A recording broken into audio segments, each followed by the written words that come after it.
ఈరోజు మీ ముందుకు వచ్చాను ఒక మంచి రెసిపీతో అండి. అదేనండి కర్ణాటక స్టైల్ వాంగీబాత్. మన ఇంట్లో ఉన్న ఇంగ్రీడియంట్స్తోనే చాలా ఈజీగా చేసుకునే ఒక మంచి రెసిపీ అండి. దీనికి కావలసిన పదార్థాలు ఎండుమిరపకాయలు, ఎండు కొబ్బరి, మిరియాలు, జీలకర్ర, మెంతులు, పసనపప్పు, కొంచెం మినపప్పు, ధనియాలు, కొంచెం దాల్చిన చెక్క, లవంగాలు, యాలక్కాయలు, కొంచెం ఇంగువ, ఉప్పు. ఇంతేనండి, చాలా సింపుల్గా మన ఇంట్లో దొరికేవే. ఇప్పుడు నేను ఒక ప్యాన్ తీసుకున్నాను. ఆ ప్యాన్లో కొంచెం 2 టేబుల్ స్పూన్ ఆఫ్ ఆయిల్ వేసుకొని ముందు నేను మెంతులు వేసుకుంటున్నానండి. మెంతులు ఫ్రై అయ్యి కొంచెం కలర్ చేంజ్ అయిన తర్వాత దాల్చిన చెక్క, యాలక్కాయలు, లవంగాలు వేసుకొని ఫ్రై చేసుకుంటున్నాను. ఇది కూడా ఫ్రై అయ్యి మంచి అరోమా వచ్చేటప్పుడు నేను 1 బై 1 ఇంగ్రీడియంట్స్ అయితే వేసుకొని నేను ఫ్రై చేసుకుంటాను. చూడండి, ఇది కూడా స్లోగా ఫ్రై అయిన తర్వాత ఇప్పుడు ఎండుమిరపకాయలు వేసుకుంటాను. ఎండుమిరపకాయలు ఇక్కడ 6 ఎండుమిరపకాయలు తీసుకున్నానండి. నేను ఇక్కడ 2 రకాల మిరపకాయలు వాడాను.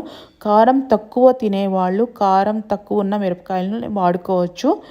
చూడండి, నేనైతే ఇలా 6 మిరపకాయలని ఇలా కట్ చేసుకొని వేసుకున్నాను.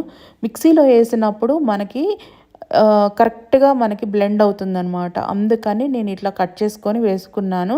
కొంతమంది మిరపకాయలాగా వేసుకుంటారు. నేనైతే ఇట్లా వేసుకుంటానండి. ఇంట్లో అయితే ఇలా మంచి అరోమా వచ్చాక నేను ఎండుమిరపకాయలు కూడా బాగా ఫ్రై అయిన తర్వాత మళ్ళీ ధనియాలు వేసుకొని వేపుకుంటాను.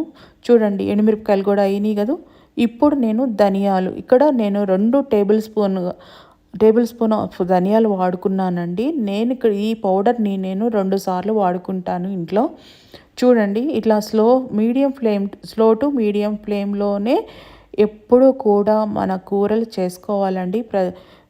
కొత్తగా పెళ్ళైన వాళ్ళైనా బ్యాచిలర్స్ అయినా ముందుగా చెప్తున్నాను, మీడియం ఫ్లేమ్లోనే వంట చేసుకోండి. అప్పుడే మన కూరకు కానీ రైస్కి కానీ మంచి టేస్ట్ వస్తుంది. కొన్ని హై ఫ్లేమ్లో పెట్టేవి ఉంటాయి. చెప్తానండి, నేను రెసిపీ చేసేటప్పుడే నేను చెప్తాను. చూడండి, ఇలా స్లోగా ఫ్రై చేసుకోవాలి. ధనియాలు కూడా కొంచెం గోల్డెన్ బ్రౌన్ వచ్చి మంచి అరోమా వచ్చేటప్పుడు మనం పచ్చెనగపప్పు, మినపప్పు, మనం మిరియాలు అన్నీ వేసుకుంటామండి 1 బై 1.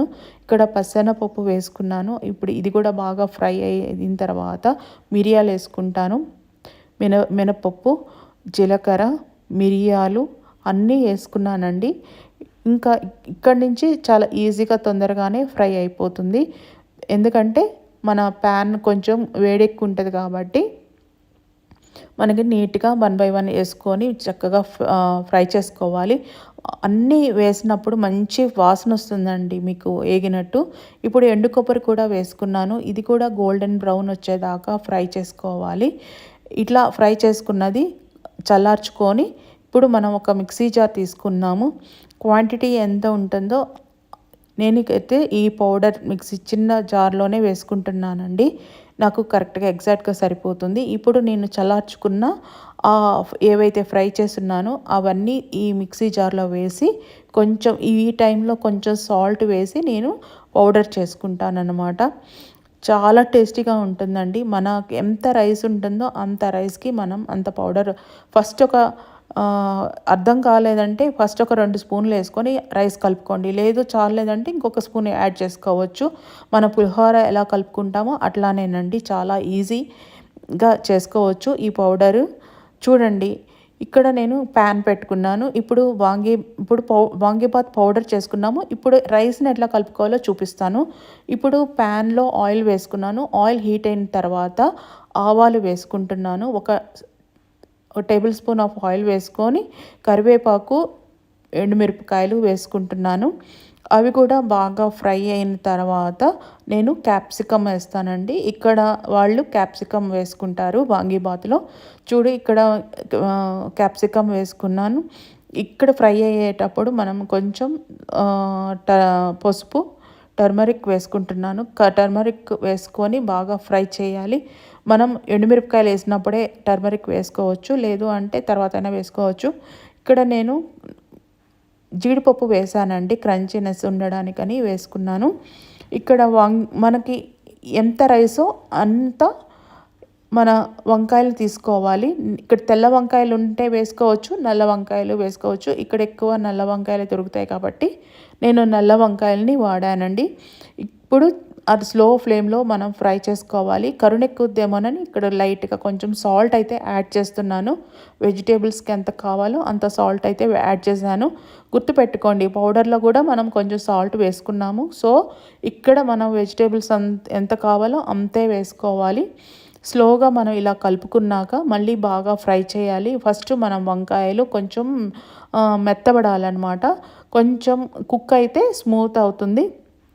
ఇప్పుడు ఈ టైంలో కొంచెం హాఫ్ బాయిల్ అయిన తర్వాత మనం చింతపండు గుజ్జు, నేను కాన్సన్ట్రేటెడ్ తీసి పెట్టుకుంటాను కదండి, అదే ఒక పెద్ద టేబుల్ స్పూన్ ఆఫ్ చింతపండు పేస్ట్ వేశాను. ఇక్కడ ఎండు కొబ్బరి తురిమింది నేను అది అలా గ్రేట్ చేసుకున్న పెట్టుకుంటానండి. అది కూడా ఒక టేబుల్ స్పూన్ వేసుకున్నాను. ఒక చిటికెడు బెల్లం వేసుకున్నాను. అన్నీ బాగా ఫ్రై చేసుకోవాలండి. అన్నీ ఫ్రై అయ్యేదానికని నేను లిడ్ పెట్టుకున్నాను, మూత పెట్టుకున్నాను. ఇప్పుడు అన్ని ఫ్లేవర్స్ కరెక్ట్గా మన వంకాయలకి పడుతుందండి. కారం, ఉప్పు, బెల్లం వేసాం కదా, అది కూడా మొత్తం అన్ని ఫ్లేవర్స్, పులుపు అన్నీ పట్టి మనకి ఇంకా ముక్క మెత్తబడుతుంది. చూడండి ఎంత బాగుందో. కొంతమంది వెల్లుల్లి, ఉల్లిపాయ తినని రోజుల్లో ఈ వాంగిబాత్ కూడా చేసుకోండి. ఇక్కడ కర్ణాటక స్టైల్ వాళ్ళు ఇది మార్నింగ్ పిల్లలకి టిఫిన్ కింద పంపిస్తారు. క్యారేజెస్కి అయితే చాలా ఈజీగా అయిపోద్దండి. 2 కూరలు లేకుండా మన పులిహోరలాగా ఇది ఒక రోజు చేసుకోవచ్చు. ఇక్కడ టిఫిన్స్ కాకుండా మార్నింగే టిఫిన్ టైంలో ఈ వాంగిబాత్ చేసుకుంటారు ఇక్కడ వాళ్ళు. ఇక్కడ నేను ఎంత రైస్ తీసుకుంటున్నానో అంత పొడి యాడ్ చేస్తున్నానండి. చూడండి, నేను ఇక్కడ నా ముగ్గురికి రైస్ కలుపుతున్నాను కాబట్టి 4 టీ స్పూన్స్ అయితే పొడి వేసుకున్నాను. నేను టీ స్పూన్ అండి వాడింది. 4 టీ స్పూన్స్ ఆఫ్ పొడి వేసుకొని ఇప్పుడు ఈ వంకాయలు మిశ్రమాన్ని బాగా కలుపుకోవాలి. ఇలా బాగా కలిపిన తర్వాత ఫ్లేవర్స్ అన్నీ బాగా పట్టడానికి మళ్ళీ మూత పెట్టి కొంచెం సేపు మగ్గించుకుంటాను. ఆ తర్వాత నేను ఉడికిన రైస్ పక్కన పెట్టుకొని ఉన్నానండి. అందరికీ నార్మల్గా తెలిసిందే కదండి, రైస్ మామూలుగా వండుకున్నట్టే వండుకోండి. ఆ రైస్ని ఇప్పుడు నేను దీంట్లో లాస్ట్లో కలుపుకుంటాను అన్నమాట. లేదు మనకి అన్నం మిగిలింది, పులిహోర బదులు ఈ వాంగీబాతే చేసుకోండి, చాలా ఈజీగా అయిపోద్ది. చూడండి, ఇప్పుడు ఇది కూడా బాగా మసాలా అంతా బాగా మన ముక్కలకి పట్టి రెడీ అయిపోయింది కదండి. ఇప్పుడు ఈ టైంలో మనం రైస్ని నేనైతే కుక్ చేసి కొంచెం చల్లార్చుకున్నాను. పొడి పొడిగా ఉంటుంది కదా రైస్, చల్లారిస్తే ఇప్పుడు ఆ రైస్ని నేను ఇప్పుడు ఈ మిశ్రమానికి కలిపి నేను ఒకసారి బాగా కలుపుకుంటాను అన్నమాట. చూడండి ఎంత కలర్ఫుల్గా ఉందో. అసలుకి క్యాప్సికము, జీడిపప్పు అన్నీ వేసాను కదండి. ఇప్పుడు లాస్ట్లో కొత్తిమీర కూడా వేసుకుంటాను. అన్నం మనకి ఎంతమంది ఉన్నాము అనేది అంత అన్నం కలుపుకొని చక్కగా బాగా కలుపుకోండి. ఆ మసాలా అంతా మనకి రైస్కి బాగా పట్టాలి. అప్పుడు మనకి చూడండి ఎంత బాగా కలుస్తుందో. చక్కగా స్లోగా కలుపుకోవాలండి. చాలా బాగా కలుపుకుంటే అన్నం మసాలన్నీ పట్టి మంచి టేస్ట్ వస్తుంది. ప్రతి ఒక్కరూ మీ ఇంట్లో ట్రై చేయండి. ట్రై చేసి నాకు కామెంట్ రూపంలో తెలియచేయండి. చాలా ఈజీగా చేసుకునే ఒక మంచి రెసిపీ అండి ఇది. చూడండి ఇది నాకు మా ఫ్రెండ్ వాళ్ళ మదర్ నేర్పించిందండి. వాళ్ళు ప్యూర్ కర్ణాటక వాళ్ళే. సో ఆంటీ దగ్గర నేను నేర్చుకున్నాను. చూడండి ఎంత కలర్ఫుల్గా ఉందో, చాలా బాగుంది. నువ్వులు పొడున్నా కూడా పైన అలా చల్లుకోండి, ఎంత టేస్టీగా ఉంటుందో. చాలా టేస్టీగా ఉంటుందండి. ఇప్పుడు కొత్తిమీరతో నేను గార్నిష్ చేసి డిష్ అవుట్ చేసుకుంటానండి. ఎవరైనా నా వీడియోస్ కానీ ఫస్ట్ టైం చూస్తున్నట్లయితే నా యూట్యూబ్ ఛానల్ని సబ్స్క్రైబ్ చేసుకోండి. నేను ఎప్పుడు వీడియోస్ పెడితే అప్పుడు మీ ముందుకి నోటిఫికేషన్ ద్వారా మీ ముందుకు వస్తాను. నా వీడియోస్ కానీ మీకు నచ్చినట్లయితే మీ ఫ్రెండ్స్తో, ఫ్యామిలీస్తో షేర్ చేసుకొని నాకు హెల్ప్ చేయండి. Thank you for watching my videos అండి. చాలా టేస్టీగా ఉంటుందండి ఈ రైస్ అయితే. మళ్ళీ మళ్ళీ చేసుకొని తింటారు, అంత టేస్టీగా ఉంటుంది. చూడండి ఎంత కలర్ఫుల్గా ఉందో. ఇక్కడ నేను 2 టైప్స్ ఆఫ్ చిల్లీస్ వాడాను కదండి, దానివల్ల ఇంత కలర్ వచ్చిందనమాట మన రైస్కి. చూడండి ఎంత టేస్టీగా ఉంటుందో. పైన ఒక చిన్న టీ స్పూన్ అంతా నెయ్యి వేసుకొని మూత పెట్టేసేయండి. తినేటప్పుడు మీరు సర్వింగ్ చేసుకోండి, ఎంత టేస్ట్ ఉంటుందంటే అంత టేస్ట్ ఉంది.